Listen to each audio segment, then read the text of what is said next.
currently, this week, being discussed in Geneva by the Human Rights Council, which is why this conference is so very timely.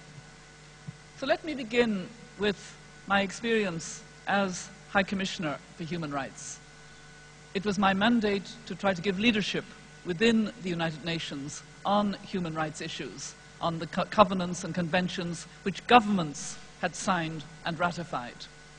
But going to some of the areas of worst violations of human rights, situations of conflict, I was aware of the growing concern about the social impacts both of multinational corporations and also of local corporations, problems of polluted water, of poor working conditions, of seizure of land without compensation, of close relations between corporations with local or national governments who themselves were undermining respect for human rights and who were not protecting human rights adequately in their companies.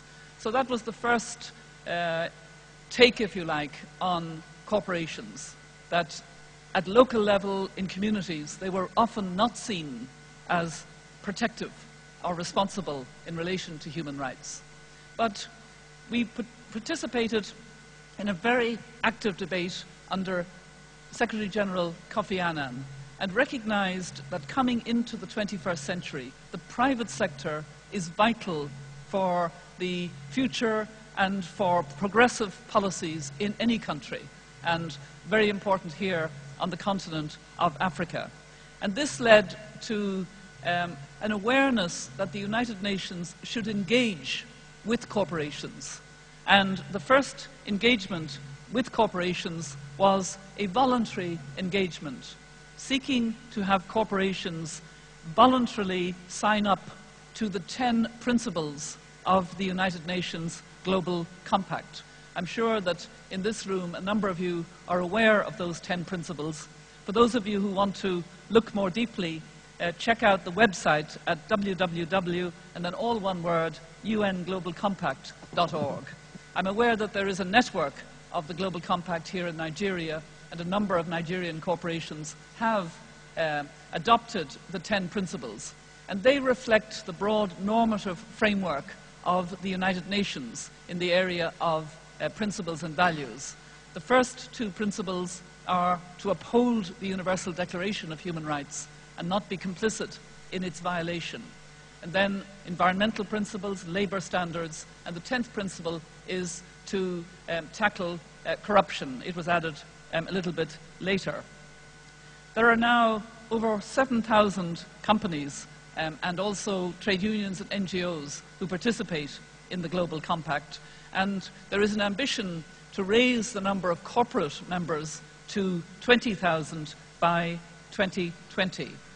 I remember, as a member of the board of the United Nations Global Compact, coming to a meeting in Accra in Ghana, where there was a very good discussion about the way in which smaller and medium-sized businesses could be participants in the Global Compact without it being too onerous, without it being a burden on their capacity to be efficient and to do business. What we were urging at that stage was for business to look beyond their short-term interests and pursue good practices in support of human rights, labor, and environmental standards within their own operations, and to seek to influence their entire supply chains to do the same. We reminded business leaders that the public increasingly expects corporations to act in a socially and environmentally responsible way.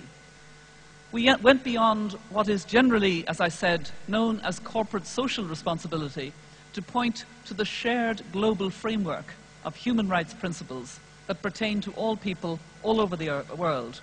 And we asked the companies who were joining the Global Compact to acknowledge and respect these standards and principles. So that was the first experience of a voluntary, large framing of the 10 principles and a significant number of corporations around the world, half of them from developing countries, the other half from the industrialized world joining the Global Compact. The second experience was a business-led initiative, and it started in Brussels in 2003.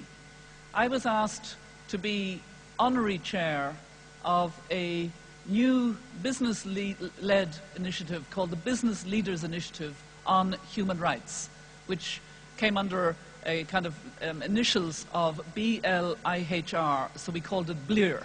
So when I refer to BLIR, it's this Business Leaders Initiative on Human Rights. It was modeled on an existing initiative at the time, and still continuing, called the Business Leaders Initiative on Climate Change. And that was an easier initiative for business leaders, because if you are engaged in climate change issues, you can measure the performance more easily. You can measure how you reduce your carbon footprint, how you become more energy efficient, how you can mitigate some of the bad effects of the enterprise that you're engaged in. But it was more pioneering for companies to commit to being engaged with human rights. And what the companies did, we started with 6 pioneering companies and then went up to 10. And they were larger corporations. They included ABB, Barclays Bank, 2 pharmaceutical companies, Novartis and Novo Nordisk. We eventually got a number of American companies, Coca-Cola,